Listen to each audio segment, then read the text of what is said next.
Okay. All right. Well, welcome to the Young Entrepreneur Syndicate, May 13th. If you haven't noticed, the cadence for the calls now is that, as usual, Rod and I and Rachel rotate. I think Rod and I pick up an extra call per month or in between the rotation there. But we have done that originally so that it allows us a little break in between calls, and we never took that break. And in the last month, we've actually been taking that break.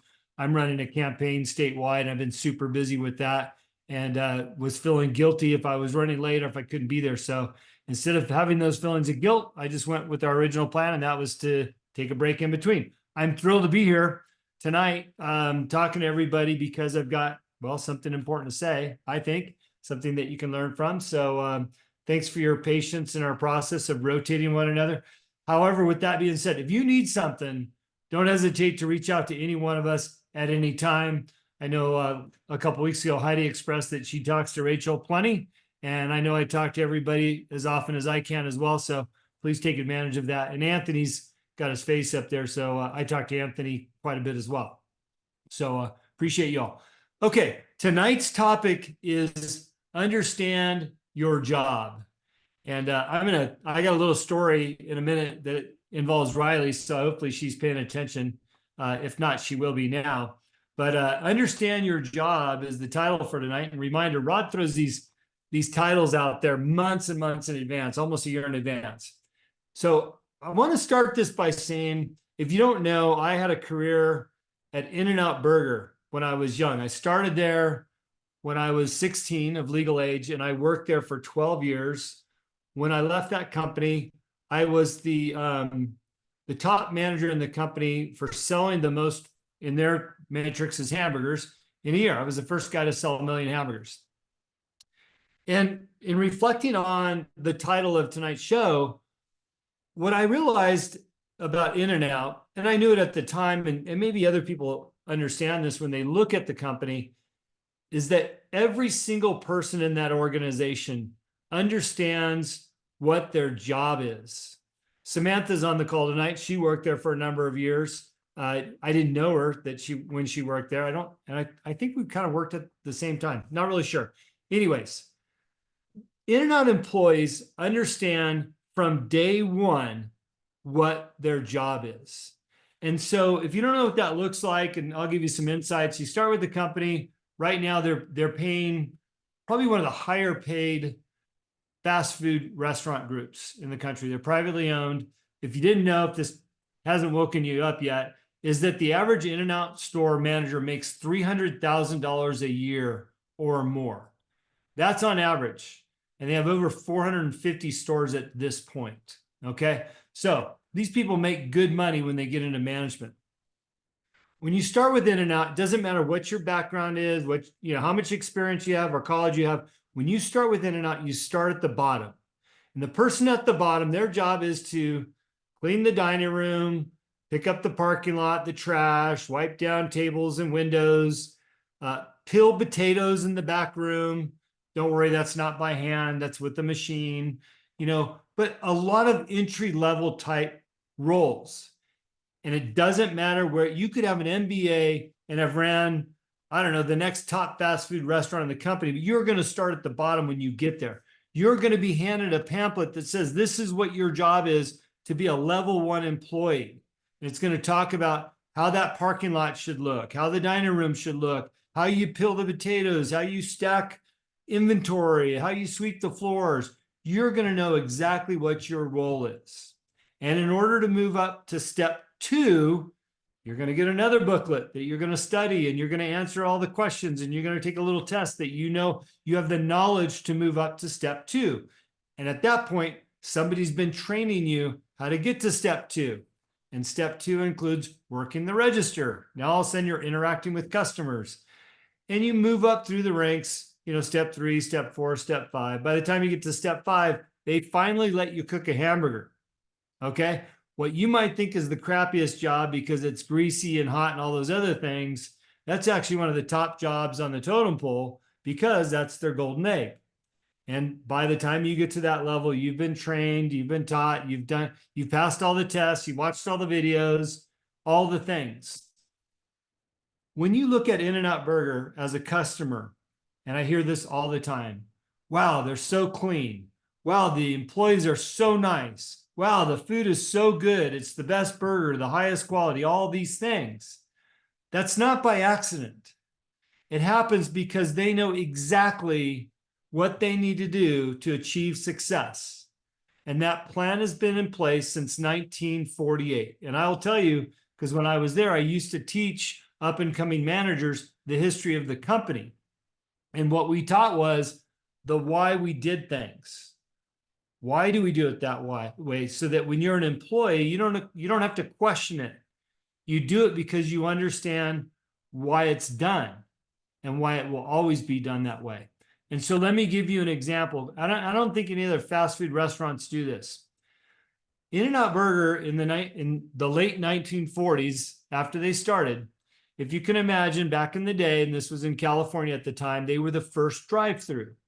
So imagine typically the men went to work in their fancy car or their car wearing a suit and tie. That was the attire in the 40s. You pull up to get your hamburger at the drive-through window and somebody hands that hamburger out to you. The last thing you want is, Thousand Island dressing all over your nice suit on your lunch break. So what In-N-Out Burger did is they handed you that hamburger in a little box. And on top of that, you got what they call a lap paper. And at the time, it was just butcher paper, that white butcher paper they wrap meat in. You get a piece of white butcher paper to put on your lap, and you'd get that box. So that way, if you dripped your hamburger sauce, it wouldn't ruin your suit. So all these years later, they still hand out a piece of paper when you're going to eat the burger in your car for here so that you don't drip hamburger sauce on your clothes. Now, back in the 40s, there was two partners that started the company. They both ran this meat market on the same parking lot where they started the first In-N-Out hamburger stop. And after the first 2 years, one of the partners says, hey, these boxes and this butcher paper, it's costing us a lot of money. Is this really necessary? And Harry Snyder, who was the other partner, said, yes, it is. That's called customer service. We're making sure that the customer's happy with the results of their product. Well, they had an argument about that, and they separated their business. So Harry Snyder took 3 stores, the other partner took 2, and they went about their way. Now, the other partner grew to 5 stores and then closed down in the early 1950s. Harry Snyder, of course, you know the story now, has been around since 1948 with over, 450 restaurants. All comes down to customer service, but more importantly, understanding the roles and responsibilities and understanding the job. So when a new employee gets hired and they're shown how to give that lap paper out the window, there's a lot more to that than just give them this piece of paper for their lap, right? There's history that goes behind it. That's the level of understanding that you should know your job. Ask the whys, understand the hows, so that when you do it, you'll do it with passion, conviction, and understanding. And when you train it, you'll be able to share that same experience with the people you're training. That's how In-N-Out has gained success outside of their original market, which was Southern California. Now they're in Utah, Nevada, Texas, Oregon, soon to be Washington, and now Idaho, right? How do you grow and have the same level of success in every state that you grow into without failures, right? Well, they do that because they make sure that they have an incredible training department and everybody understands what their job is. Okay. So how does that relate to us? If you're not going to go work for In-N-Out, how does that relate to us? Well, first of all, if you're a business owner and you have employees, they give you some things to make sure that you're doing. And they might seem to some as obvious, and to others, they might seem to think, do I really need to do that? Well, the answer to that is yes, you really do need to do that. If you have somebody working for you, you need to do this. And the reason why is I've consulted a number of companies that don't have some of the basics. And Rod will attest to it, that oftentimes, we start to consult with somebody and it's like, wow, you didn't even think about that, like a business plan. So here's a few basics. Write a job description. if you're going to have employees, write a job description for them. If you're aspiring to grow your company and you feel like one day you might have employees, I would highly recommend you start that job description now. That way you're not chasing your tail when you hire somebody, and it's fresh on your mind now that you can develop that. It becomes an asset of the company, is a job description. And especially if you're doing it yourself, because you're in the middle of it, you won't forget something. Down the road, when you hire somebody and you get them started, you might, oh, I better give you a job description. And you start writing it out. You might forget some of those little details that you would know now as you're doing it. Okay. Also, this seems like a no-brainer.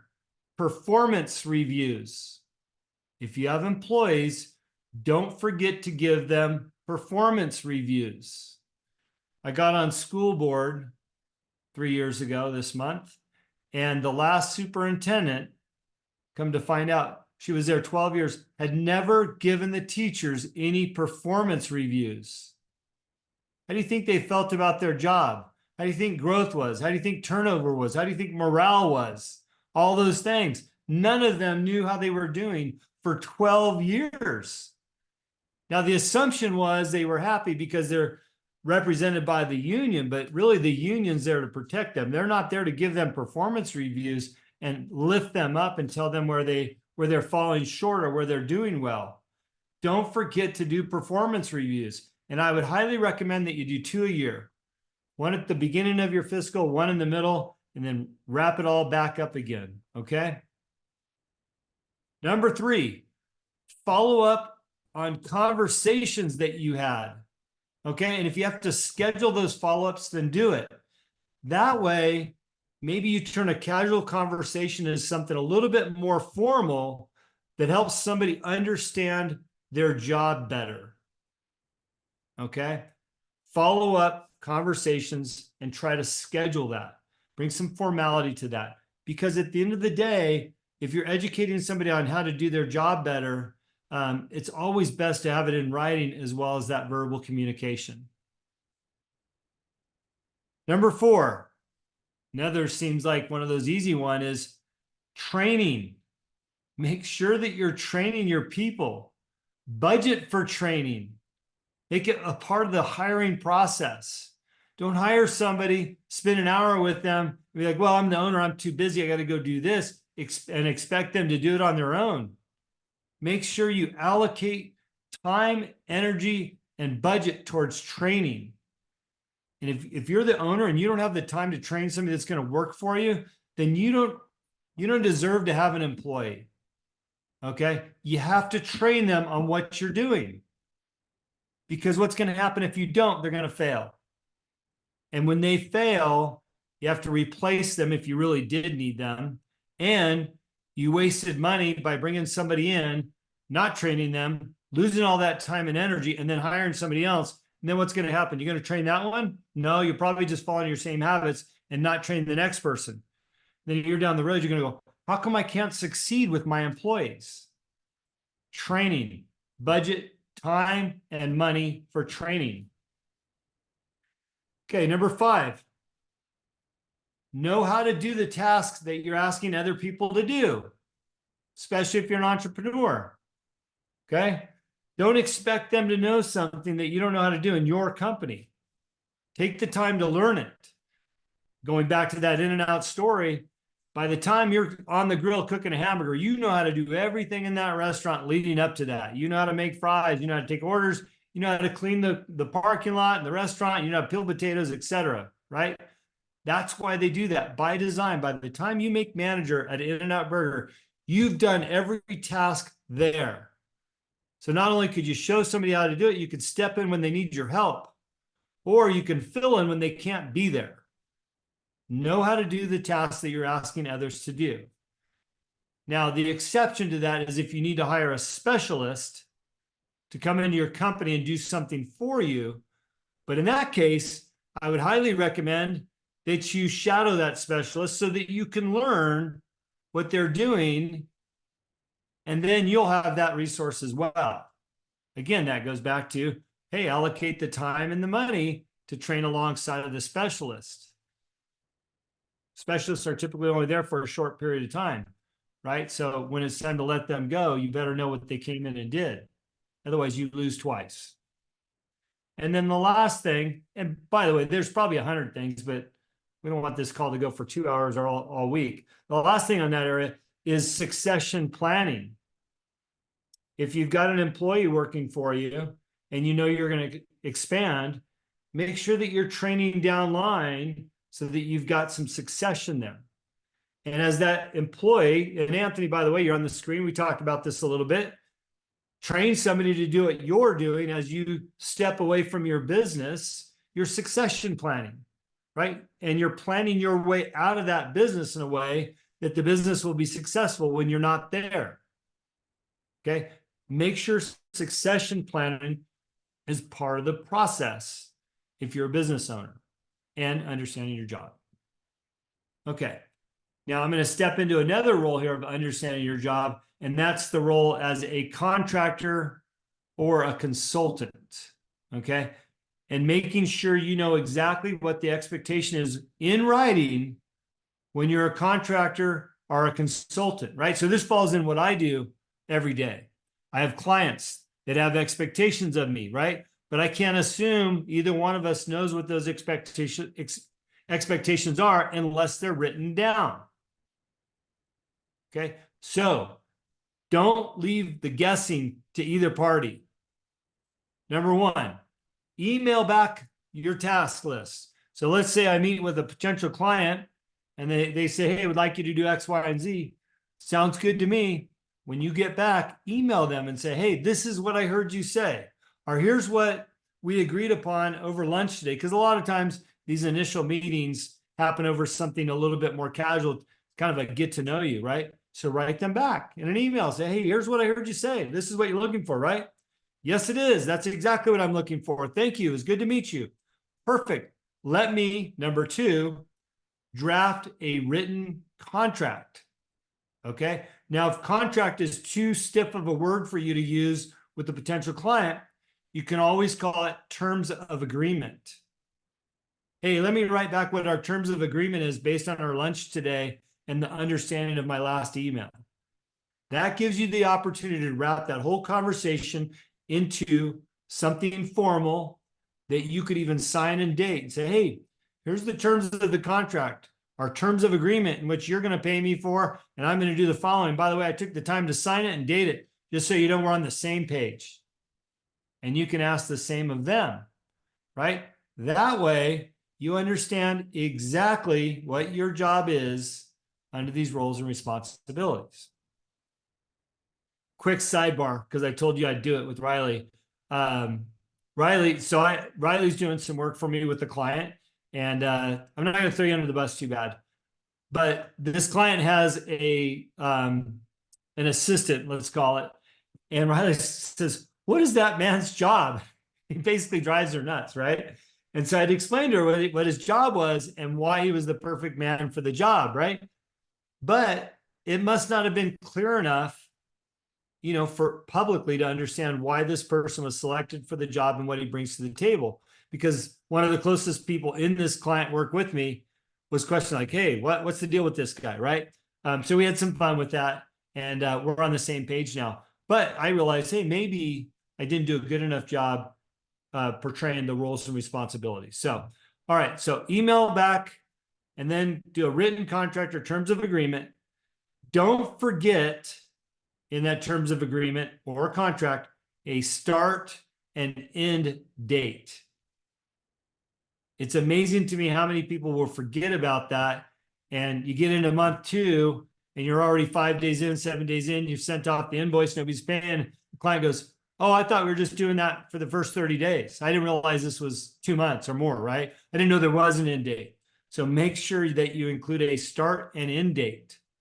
And oftentimes, especially the start date is important, because what if you start on the 25th of the month? Are you going to prorate the next month? Are you going to work for 5 days for free? Or how's that going to look, right? So be very, very clear so that everybody understands their roles. And now number 4, this again is for contractors or consultants, or if you're playing that outside role, this could be one of the most important things. and that is, what are the unspoken expectations? The unspoken expectations. Now, that's going to look different for anything you do in one of those roles. So what you have to do is try to capture that in your terms of agreement or your contract, or at least some type of communication with them so that you understand the unspoken expectations. Jim, what does that mean? Well, how about texting? Will they do business by text, or is it only email, or is it only phone calls? On my campaign that I'm running, it's interesting how many people across the state of Montana only deal in phone calls. And they tell me, like, oh, I don't email. I don't text. Riley's probably laughing right now. That's, you have to understand what form of communication people want. That is an unspoken expectation. We assume everybody texts these days. Do they work weekends? I work weekends off and on. Oftentimes I'll lob out an email over the weekend. Doesn't mean they do. Maybe you have that discussion. How about holidays? Do you work holidays? And if so, which ones? Because there's a national holiday every single day, right? I think yesterday's National Pizza Day. I don't know. What's the expectations on holidays? What holidays do they observe? How about evenings? Do they work evenings? I do. 6 o'clock right now. I'm working. You're all working. The list is long, but take the time to understand in your industry what maybe some of those unspoken expectations are, right? Because that will help you understand your job or your roles and responsibility, or how you will work with somebody else. Okay. So that's going to wrap up my first 24 minutes of the topic for tonight. I've got a few more things I want to go over. Let's do this. Rod, why don't you weigh in on that? And then I'm going to go back to some other things that I want to cover, and then we'll go to Q&A. So think about your questions, but Rod, go ahead and weigh in on that first section. All right, man, I've got so much with this for being basics that we all should know. It's like, wow, light bulb here, light bulb there. It's like, I could give you so many examples from every one of your talking points from real life where people have done it wrong. It's incredible. And I will, on this one note, I was speaking with a gentleman a month and a half ago that I've known for almost 3 years, working at this major worldwide corporation, right? He's been there for 16 years. And in 16 years, the facility that we work at here, the regional facility, has gone through 64 morning supervisors. 64 in 16 years. Do the math. The one we have there now has been there longer than any of them. And a lot of it is just what Jim went through. Bad training, unclear expectations, knowing what is expected. And people sign up. Yeah, the money looks great until they find out what they really have to do. So it makes a difference in knowing this. And throughout my business career, and I honestly believe this for anyone who is hiring or expanding, and I hope that's all of your goals at one point or another, I've always said, and whether it's hiring an employee or hiring a bookkeeper or an accountant or whatever, a lawyer, if you've got a problem down the road, it's on you. You've either hired wrong or you have trained wrong. It's not the employee's fault. You hired him. It's on you. You trained him. It's on you. And you've got to be accountable to that. So make sure you're hiring the right person and training them. Those clear expectations, Jim, it's absolutely imperative. So I think that's probably one of the most important things I've learned in all of the different careers I've had, whether it's blue collar, white collar, no collar. That is definitely it. And the last thing I'm going to talk about here is the expectations with times and working weekends and holidays. This is, I think, important, especially for entrepreneurs, that you have this discussion with your family. It's not just the consulting work. Your family is business with you, whether you know it or not, whether you like it or not. And the one example I will use is when I was really building a multinational business in network marketing. And I'd started, it first started on the East Coast, grew regionally and then to the East Coast and then all the way to the West Coast and Hawaii. And there's a big time difference. My phone started ringing at 6 in the morning, back when we had landlines, and didn't stop ringing until 10 o'clock at night. And because I was all in, I felt like I had to take every one of those calls. And so finally put some boundaries in place and got a separate landline just for work.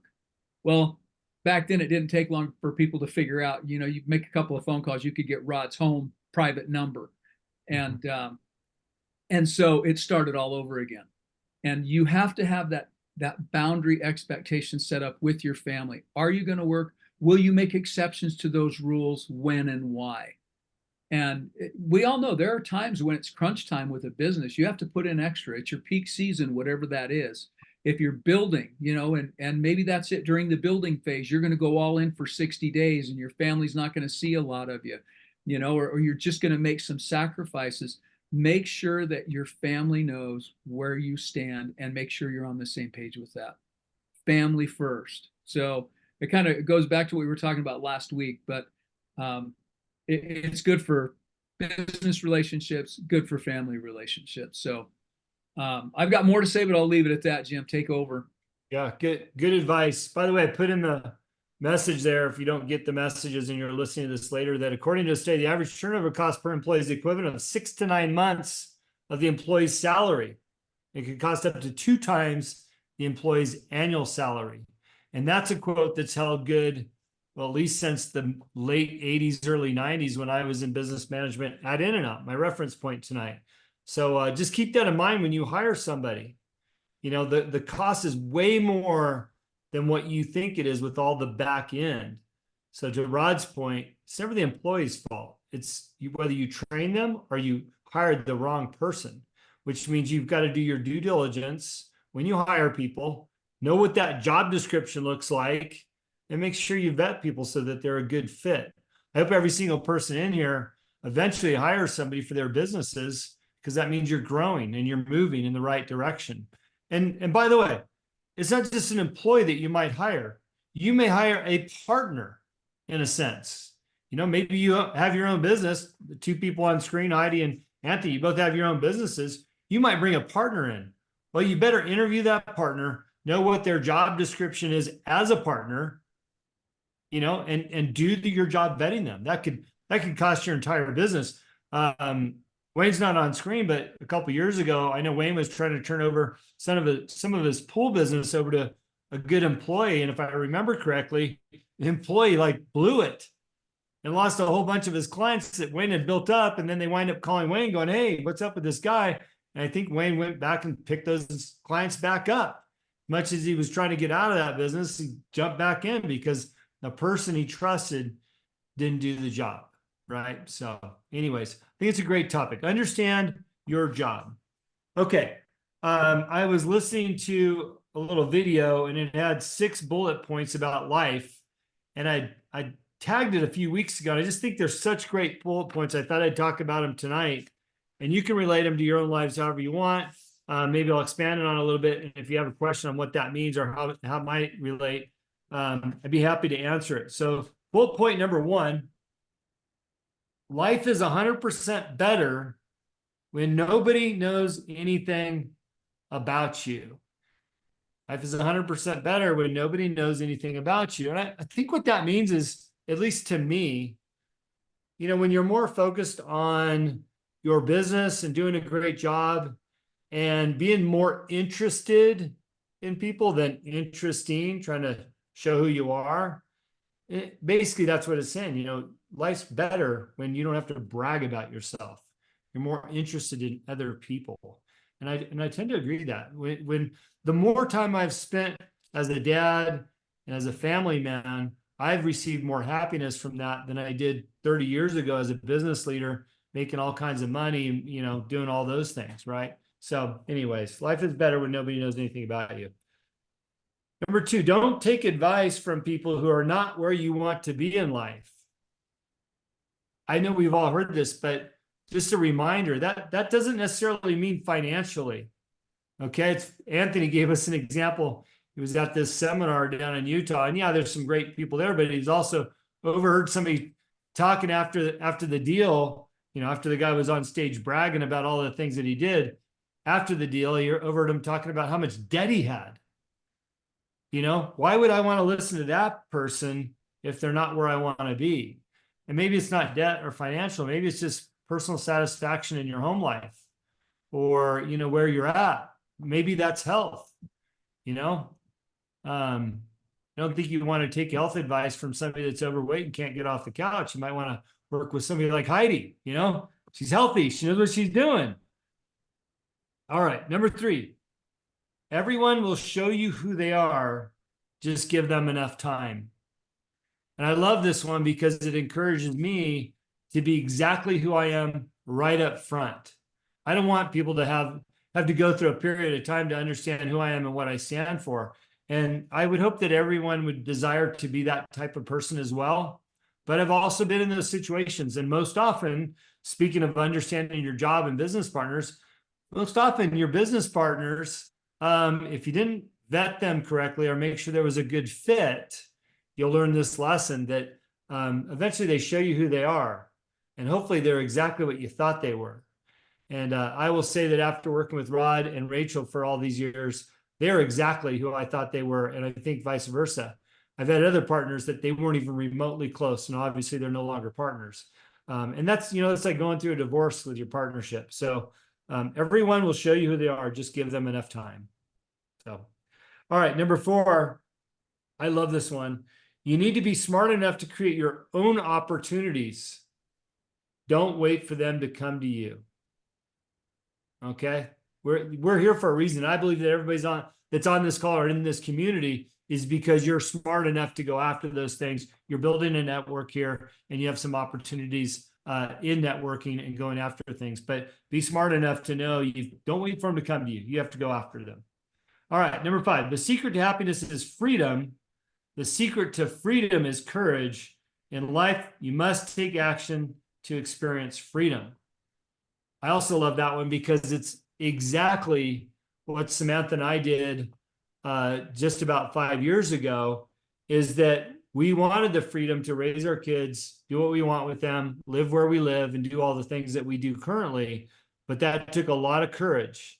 And I used the line, have faith over fear, right? Faith over fear, which is a lot like having freedom and the courage to go do what you want to do.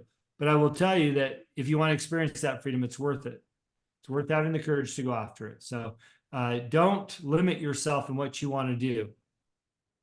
And then the last one of the bullet points I was listening to is, you always have problems and conflict in your life. Learn to enjoy life while solving them. There's beauty in everything you experience. You just need to adjust your perception. You can either cry in the storm or dance in the rain. And I felt that was so awesome because, you go through life and even though you might be experiencing success, there's still conflict. You're still going to have stuff, but it's how you approach it and how you look at your life. And you'll find when those challenges are right in front of you, if you approach it the right way, if you're going to dance in the rain instead of cry in the storm, that you'll overcome those problems in a better way and they'll end faster.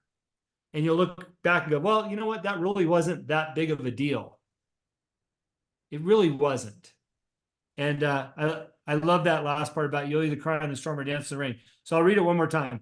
You always have problems and conflict in your life. This is true. Learn to enjoy life while solving them. There's beauty in everything you experience. You just need to adjust your perception. You can either cry in the storm or dance in the rain. It reminds me, and I've told this story often to a lot of people, about off-road racing. You would think the best part about that is being the driver in the car and getting to the finish line. The reality is that's not even remotely close to the best part about racing.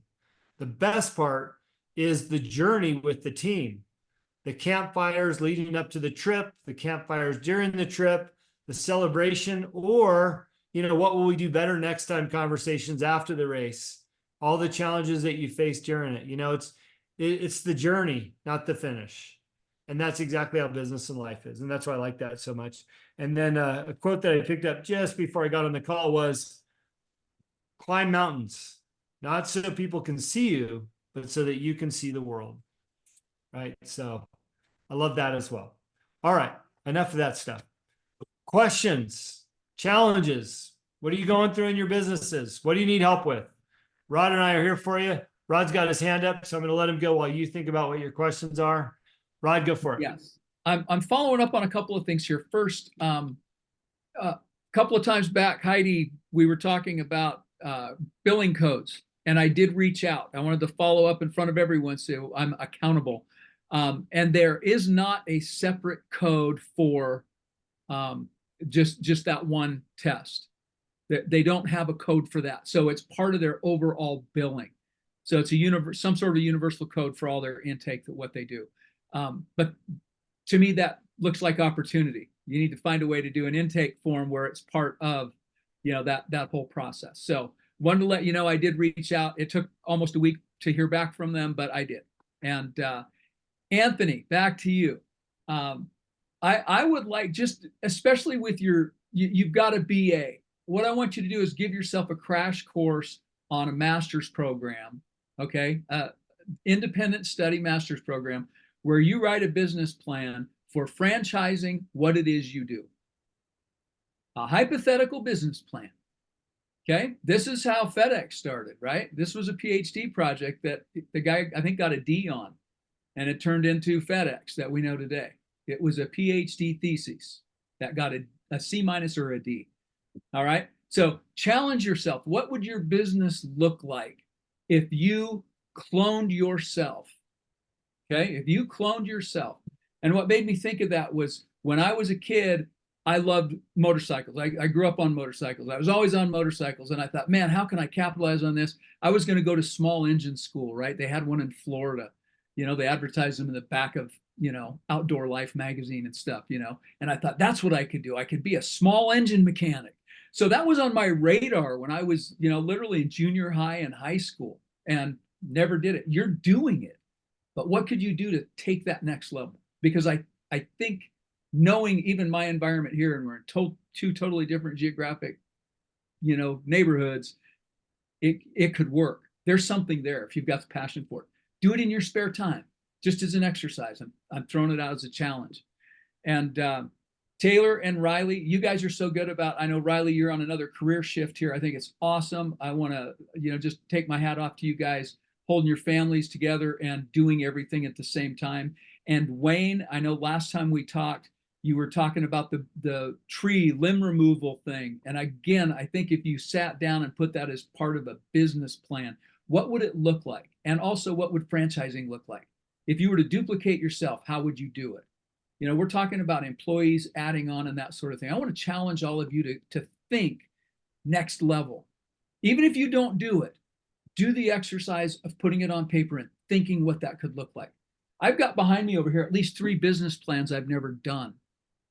Literally up on the thing. And it's because they weren't a priority.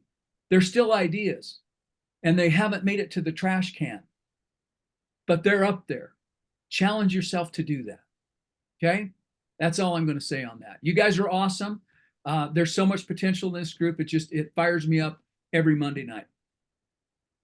Rod, I was getting motivated for Anthony. I was just thinking about when we taught at Stillwater, all those young adults trying to figure out what they're going to do in life. Wouldn't it be great to hand them a business plan? Like, here's what this guy does in another state, right? And by the way, we got a lot of small engine equipment up here in Montana, bud. So anyways, great idea. Heidi, you're leaning in. Do you got a question or are you just leaning in? Just leaning in. Well, I'm doing good. We appreciate you. And how is business going right now? It's doing really well. I've got always a good flow, and I'm kind of in that transition place, which we had a really good coaching call last week with just like language of the heart from the team here, saying, it's all right, Heidi, because I'm packing up this household and moving to Billings. And so there was like some support with, it's all right, take a deep breath, all in good time. So that really helped me a lot. That was huge. And so that's a big learning process, right? And that's one of the biggest things that's been part of my life is my tone, my pace, and my approach to life has definitely changed and been elevated. and this team here has elevated even more. So I'm just grateful. Yeah. That's great. Well, look, man, having some faith over fear on that move, it's going to be okay, and you're going to find happiness, right? So, Yes. we're happy that you're here and that you contribute. So thank you for that. Thank you. All right. Anybody else have some questions or ways that we can help them tonight? Anthony, go for it. Rod, you brought up this master's degree in independent studies. I've never even heard about this before. Is that something where I could how does that work? It's a challenge. So first, there are online master's programs you could take, and it is basically independent study. My oldest son got his master's in organizational leadership, and it actually launched him. He works in the government, and it launched him into a whole different thing. And I think he finished that 2-year program in less than a year. Because I'm focused, I'm going to do it. Just like when he got his pilot's license, I'm focused, I'm doing it, right? And so I'm saying to you, it's not about the degree. It's not about the piece of paper. But if you treat it like it's an assignment, and that's what I'm giving you is an assignment. If you finish that project, and part of it, when I was in college, I went to professors and I did a lot of independent study. They didn't have a course, and I said, hey, look, I'm working on a project. If I can get this particular I'm working on this thesis. If I can get this published, can I get credit for doing the work on it? And so I worked with just a professor on my project, and I would, update him once a week, once every couple of weeks. And I got college credit for doing independent study, but I designed my own project. I designed my own coursework to get it done. And there's nothing stopping anyone on this call from doing the exact same thing. Except you're the professor and you're also the one giving yourself the degree at the end. The degree being, yeah, I could do this, right? Let's put it into action. But yeah, there are online courses if you wanted to pursue that. I don't think, unless you're looking for a specific end, like my son was, or if you wanted to be a lawyer or a CPA where you have to have a degree, I don't think that's necessary. But the inspiration and the motivation and the work is necessary no matter what. And that's what I'm asking you to do. I'll start drafting something up. I've had lots of time to think about it, and it's something that I need to make real, right? Or else it'll never happen.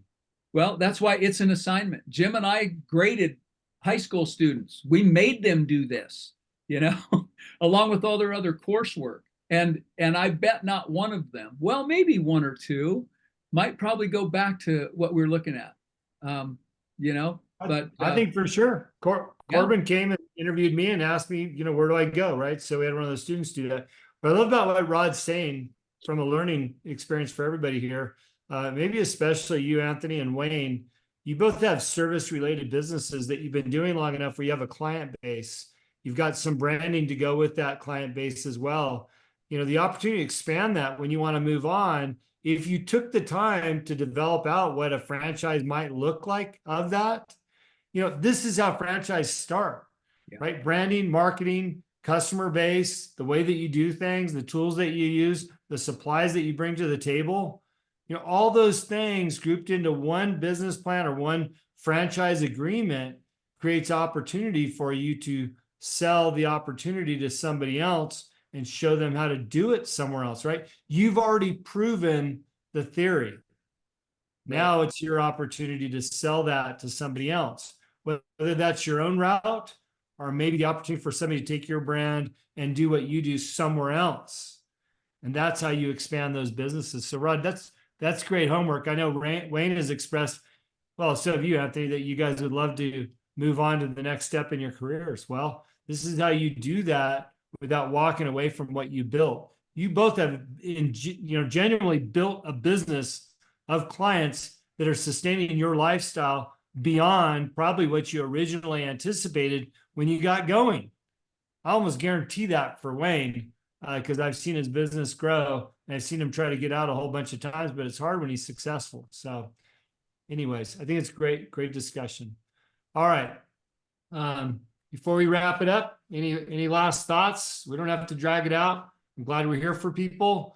If you're listening to this later, you know how to reach us. You can send your questions in too. I know Alex said to the group he couldn't make it tonight. I'd encourage you guys, if you can't make it, if you've got something you have a question about, text that question in and we'll answer it on the call. Maybe get some good feedback from everybody that's on the call, bring some more value to you. Okay. So like I have in the past, I want to encourage you to reach out to one another, follow each other on your social media handles, help build each other's business, and really be a community. Okay. Be a community for one another. I try to repost or when things are relevant, push that out so that I'm at least bringing some more value besides the calls and accessibility. So next week, Rod's back on. And that's it for me, Rod. Any last statement? I think, oh, Anthony's got his hand up. Rod, No, you talk first. You talk first. no, I was going to wrap up, but so you're on. All I was gonna say was, man, now I'm on the spot. I wasn't ready.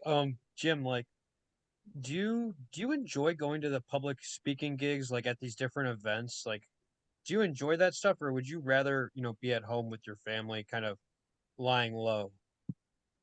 Well, good question. 99%, 99.9%, I'd rather be at home with my family. Right? That's all there is to it. However, I do realize that work is a component of what I do, and work is very rewarding for me, and being able to help other people. I have a private coaching client. I have a few right now, and one of them kind of disappeared for a couple of weeks, and she calls me today. She says, "I just want to apologize for not being there, right? Not following through on her homework, basically." I said, "Look, I do this because I care about you, because I want to see you succeed. It's not about the money, and it's not about you getting those tasks done. It's about me being here, helping you to get to where you want to be. So no apologies necessary." So Anthony, to answer your question, I love doing what I'm doing. Okay. So it's unfair to compare that to being with my family, because that's the end all.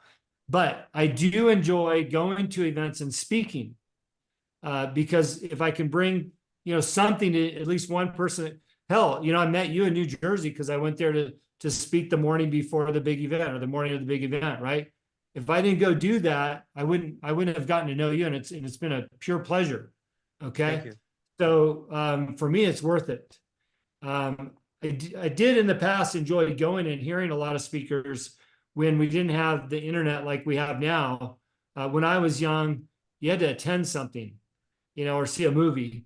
We're talking about 80s and 90s. That's when I saw Pat Riley speak for the first time. And after I heard Pat Riley speak, who was the coach for the Lakers and a very successful coach, I said, I want to be a public speaker one day. I want to do what he does from the perspective of helping others. I was inspired at the time, and this was the 80s. That was kind of a big thing back then as well, Jack Canfield and all the others. So yes, I enjoy doing it. And I don't turn down too many opportunities to go out and speak to big groups if they come to me. I'm not pursuing them to the level that I probably should. So anyways, hopefully that answers your question. Thank you. I appreciate it. Yeah. The bottom is do what you love. Love what you do. All right. So, okay, everybody. Look, have a great week. It's Monday. Make the most of it. Spring's in the air. And, give it all you got, right? So I think we had some good quotes tonight, some good lessons, and look forward to seeing everybody next week. Okay, bye-bye. Good night, everyone.